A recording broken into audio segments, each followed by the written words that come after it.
Kia ora, New Zealand, how are we going? Today I'm lucky enough to have Ed Borgia with me. He's the president of the VNEA leagues over here and the man in charge of the tournament that we're at today here in Sioux City. It's thanks to this man that we've got this awesome venue, we've got this awesome tournament and this awesome opportunity for our juniors to perform and to show the world what they have. Thank you very much, Ed, for joining us. Absolutely, Miguel. So I've just got a few questions for you. Hope you don't mind answering them. Absolutely not. Perfect. So Ed, how long have you been with the VNEA?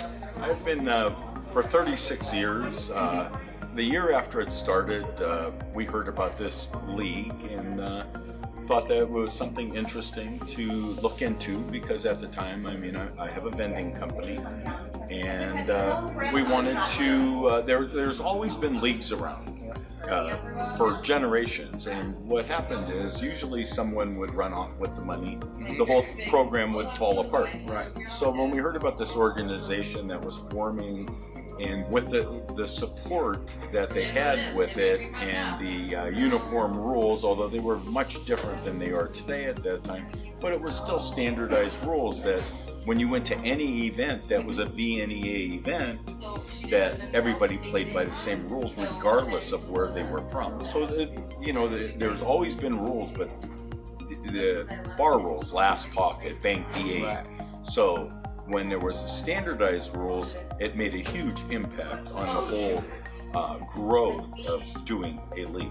Were you a player when you were part of the VNEA league? Oh yeah, I've supplemented my income when I was in college playing pool. Right. It was, okay. Didn't have a lot of money, and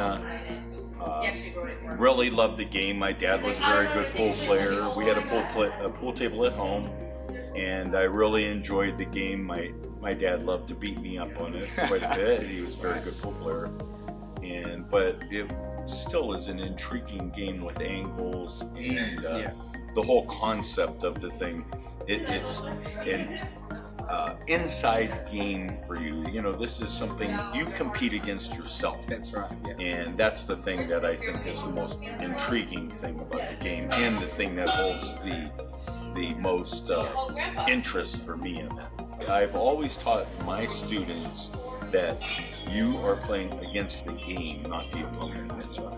Yeah. And when people go, "Oh, I don't want to play that person," I say, if they don't play, if they don't get a chance to shoot, who cares how good they are? Yeah. So it is yourself against the game, and that's what the greatest thing about this and the longevity of the game. You can play pool all your life. That's right. Yeah. So it doesn't matter what the stature of the person is who's playing the game. They can be tall, thin.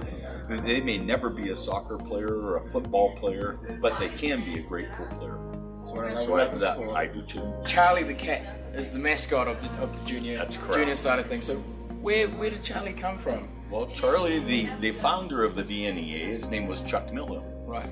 And fondly, everybody referred to him as Charlie. Well, when it came up to on what kind of awards we were going to give, then originally it started that Charlie was a cougar. And if you've gone to some of the things, Charlie hands out pins and stuff like that. And it was kind of a goofy looking thing. I mean, it's more like Yogi Bear than anything else, than really Charlie. So it came up to, we always had the cougar as the symbol of the VNEA. So no reason as to why it's a cougar, or is it just... The Chuck thought that was an impressive logo. Right. And Chuck was involved with the American Bowling Congress. Mm-hmm. And when it comes down to logos, and also had several other businesses, Play School, and so the guy was a marketing genius. Right. And so when they started looking for something, it had to be something that people would remember, and look at, like our new swatch that we have now. Right. Yeah. And it was a round circle with a cougar in the middle of it, and it said Valley National 8-Ball League around in a circle. So when we came up with this is more of like a Nike swatch, which brings it into the 21st century rather than us being in the past. But originally it had to be something that basically was kind of a manly and made a statement. Right. And the cougar absolutely positively does that. Beautiful. Awesome. So your last name's Borgia. That's correct. All right. Any relation to the Borgia family? I am the Borgia family. You are the Borgia I am family. the Borgia family. My father was born in Santa Lucia. My grandmother's name was Di Giovanni. Wow. Before she married my great-grandfather. And I go all the way back to Rodrigo Borgia, Caesar Borgia. We have a room in the Vatican. Wow. And hopefully, you know, I mean, I would like all the good parts of my family heritage. That's right, yeah. And we'll just cross out the forget about the infamous others. parts of it. Yeah. Right? Which a lot of that has been disputed about Lucretia poisoning her husband. That may or may not be a fact. Yeah. But if you've watched the Showtime special, and they do have a program about my family and several books about it, only believe half of it. The good part. Okay. Yeah. Yeah. That we know you play pool. We know you're the president of the VNEA. But are there any other sports that are close to your heart, or? Well, I started my life as a football player, Right. as you well know. Yes. Played in high school and was very successful in high school. And then went on to college and was a little All-American in college. And then I played some pro football, and I played some semi-pro football afterwards. It was really my passion. But that's where pool really came into the thing. You know, as much as I loved football, very taxing on your body, and you can't do it forever as much as you love it. I mean, I really did want to keep on going. Yeah. But at about 32 years old, I couldn't keep on beating myself up the way that I was doing. And at the time when I played, I was a defensive end, and I played in the World Football League, played for the Jets. But at that time, people were more my size. Right. If you look at players today, these guys are 300 pounds and run a 4.4 40, you know, Yeah. so the difference, but then again, along with that comes with AstroTurf, where I played on grass.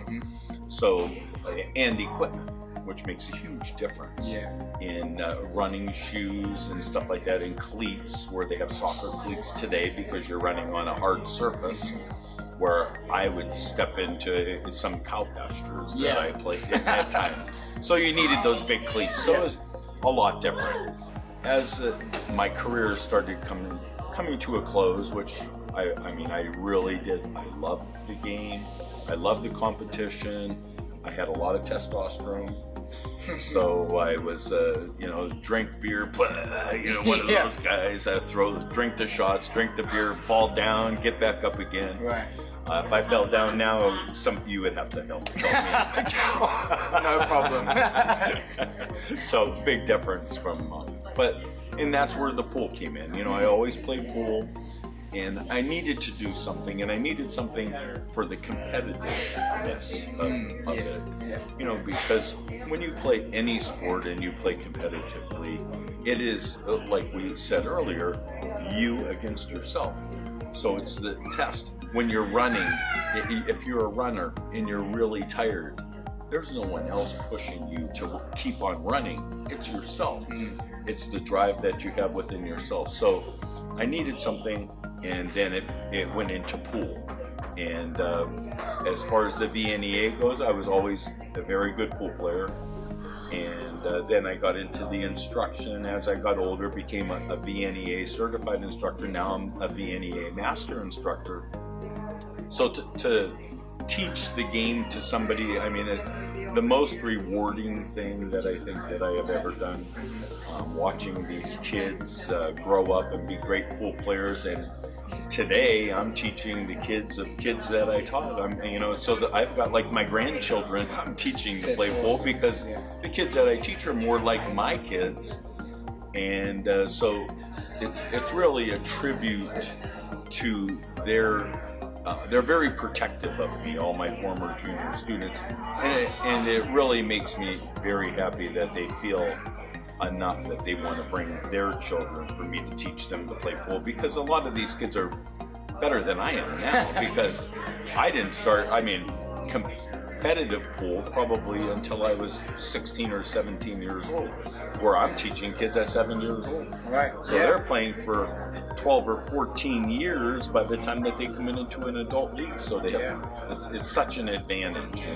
This is such a game that everybody bonds together in pool. Yes. And that's what I love about the game. People don't push each other away. They want to share everything in the game. Yeah, well, exactly. I mean, even when we come over here, there's only 15 of us. Right. You know, and it feels like we're somewhat alone and separated from our family. But, I mean, everyone here is so friendly and we get along with everyone really well. And it's the just, VNEA family. That's exactly what it is. It's just one group of people. It doesn't, you know, you're definitely not outsiders. No. It's just one group of people that just love the game, and this is the type of game, and you wouldn't think that it would be, but this is the type of game that draw people together rather than push them apart. Yeah.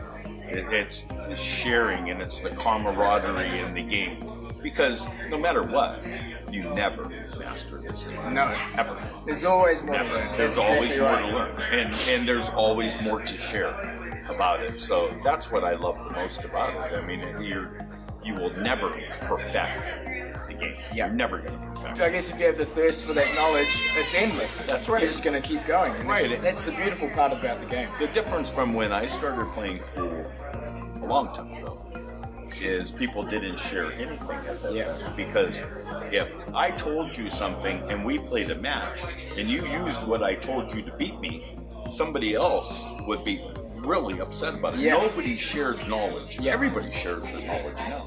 Everybody wants everyone to improve because it brings the sport. We all want the sport to grow to what we know that it can be. And I mean, I would love to see it as an Olympic sport. I've been working for years to make this an Olympic sport, and I don't see why it isn't when there's curling. Exactly.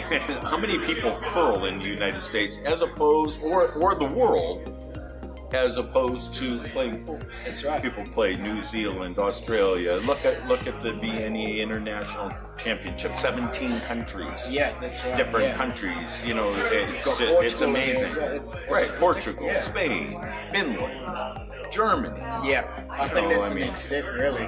Right, For the it sport. is. Well, I'd like to take the opportunity to actually thank you for what you do for Q Sports. I mean, without your contribution to the sport, we wouldn't have the opportunity to come over here and participate in this. I mean, I've played in the junior leagues twice before, and it was an experience of a lifetime. And I just really like to thank you for what you've done. My pleasure. Thank you very much, sir. Absolutely positive. All right, New Zealand, you've heard it here first from Ed Borgia, the president of VNEA. If you guys haven't played pool before, you really should start. Really pick it up because it's something that you can play for the rest of your life. And you have a great organization that supports it there, so make use of it. Thank you very much. Thank you very much, Ed. Absolutely. Appreciate it. All right, I'll see you guys when I get back. See you later. Bye now.